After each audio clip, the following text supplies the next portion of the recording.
तायडे भाऊ म्हणून मदत केली पाहिजे ना तू. आणि अगं हा जॉब पण चांगला आहे ना. आता कुठे तू दुसरीकडे जॉब शोधायला जाणार, मग तिथे तो चांगला असेल नसेल माहित नाही. आणि तूच बोललेली ना तुला पैशाची गरज आहे म्हणून. हे बघ मला माहिती आहे, तुला सांगू मला पण बॉसचा कधी कधी राग येतो. नाही म्हणजे पण ते मनाने चांगले आहेत ना, ते महत्वाचं आहे. ते मनाने चांगले आहेत. हे बघ शरू, घरात लग्न आहे आणि तुला सॅलरी मिळत राहिली तर मावशी आणि काकांचं पण टेन्शन कमी होईल ना. पैशाची तर गरज आहेच. बस खत्म, विषय संपला. माझ्याकडे बेस्ट आयडिया आहे एक.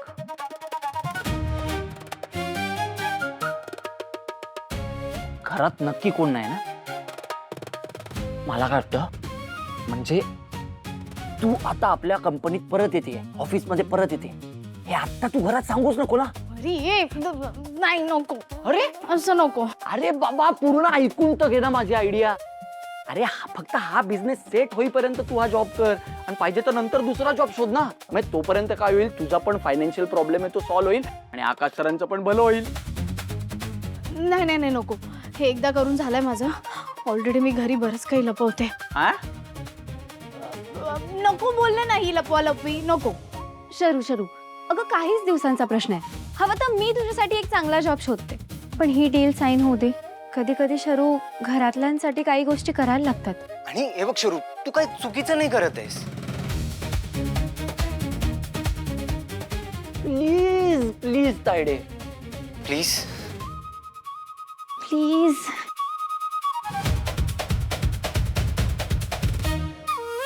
ठीक आहे.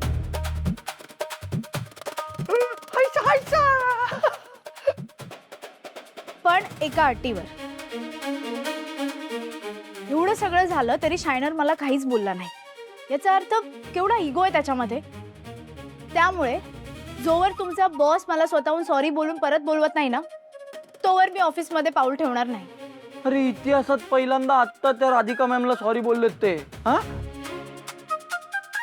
ते काय तुला सॉरी बोलणार नाही. इतिहास एवढा लवकर रिपीट नाही होत. मग मी नाही येणार. एक मिनिट थांबा. मी ना दादाला कॉल करते आणि त्याच्याशी बोलते. एक मिनिट. स्पीकर.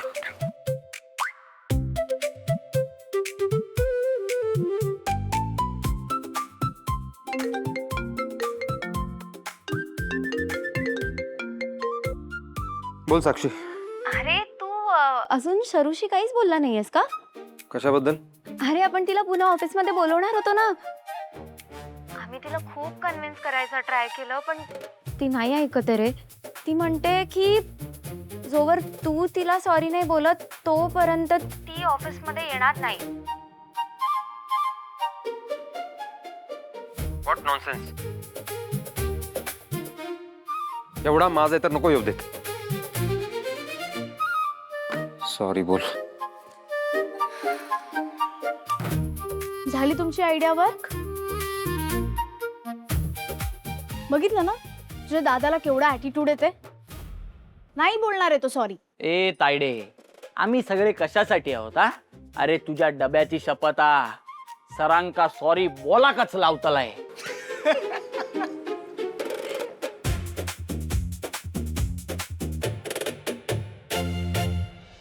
ताई मी घरगुती डबे बनवते, व्हेज नॉनव्हेज दोन्ही पण. हा पण व्हेज नॉनव्हेजची भांडी वेगवेगळी असतात. हा काही हरकत नाही ताई. तुम्ही असं करा, आमच्याकडे वर्किंग बायका असतातच आणि त्यांना घरगुती जेवणाची सारखी गरजच असते. मी तुम्हाला आमच्या ग्रुपमध्ये ॲड करते. तुम्ही तिथे टाका तुमची जाहिरात. जाहिरात टाकावी लागेल. हो असेलच ना तुमचं रेट कार्ड, ब्रॉशर्स वगैरे. ते मला एवढं काय कळत नाही, माझ्या मुली बघतात ते सगळं. अहो त्यात काय कठीण आहे. आजकाल सगळे बिझनेस मोबाईलवरच तर चालतात ना. मी तुम्हाला ग्रुपमध्ये ॲड करते, तिथे तुम्ही टाका तुमची जाहिरात. हा काय असेल तर नक्की सांगा. हा हो नक्की येते.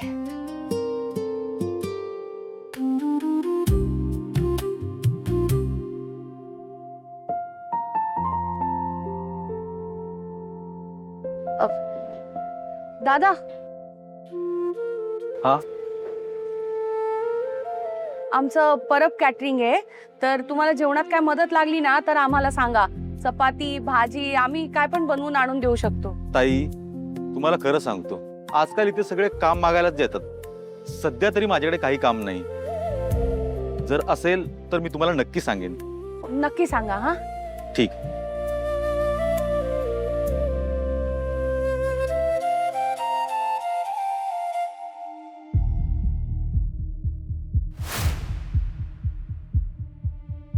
दादा, हा बोला काकी. जेवण बनवायचं काय काम आहे का? आता सीझन संपतोय ना, पावसाळा सुरू होईल. पावसाळ्यात काय जास्त ऑर्डर नाही, पुरणपोळी वगैरे सगळं चालू होईल. पुरणपोळ्या वगैरे येतात बनवायला मला. हो, पण त्याच्यासाठी ऑलरेडी माणसं आहेत माझ्याकडे. काही असेल तर मी कळवेल ना तुम्हाला. हा नक्की कळवा. आणि माझा नंबर लिहून घेता का? 9 आलो, आलो. 2 मिनिट. आलो.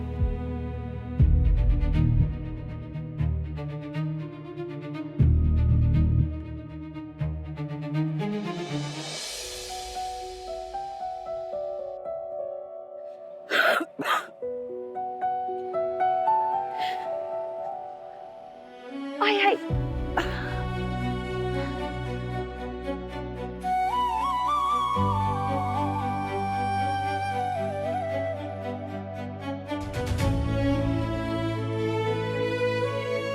बऱ्याच ठिकाणी जाऊन आले, पण कुठे काहीच झालं नाही.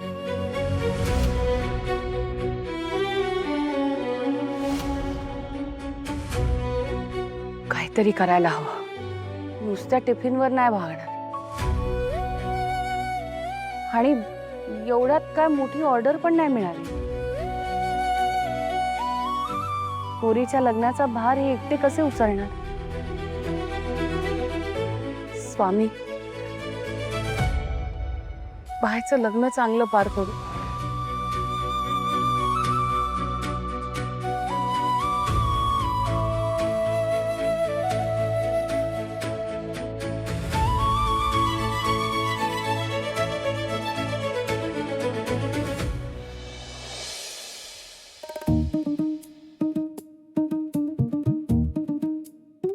दादा,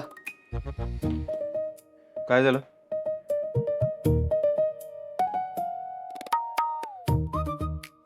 जय दादा, याचा काय फायदाच होत नाही. म्हणजे असं सेल्स मॅनेजर म्हणून मला कोणी दिसतच नाही, ज्यामध्ये असं स्पार्क असेल, स्मार्ट असेल, असं कोणी दिसतच नाही. अजिबात नाही. करेक्ट आहे सर. मी पण बघितले ना सगळे रेझ्युमे. कोणाला कामात इंटरेस्ट आहे असं वाटतच नाहीये. रेझ्युमीवर फोटो बघितले, दिसायलाच असे छान आहेत, पण जॉबमध्ये इंटरेस्ट, कामात इंटरेस्ट काही दिसत नाही अजिबात नाही. इंटरव्ह्यू झाले? हा पण हे बघ दादा, मी तुला स्पष्टच सांगतो की RS एंटरप्राइजेस आपल्या कंपनीत इन्व्हेस्ट करणार नाही जोपर्यंत शरू या ऑफिसमध्ये येत नाही. त्यामुळे हे इंटरव्ह्यूज, मुलींना हायर करणं, याचा काय फायदाच नाही ना. नाही, अजिबात फायदा नाही. म्हणजे तायडे नाही तर इन्व्हेस्टमेंट होणारच नाही ना, मग काय करणार.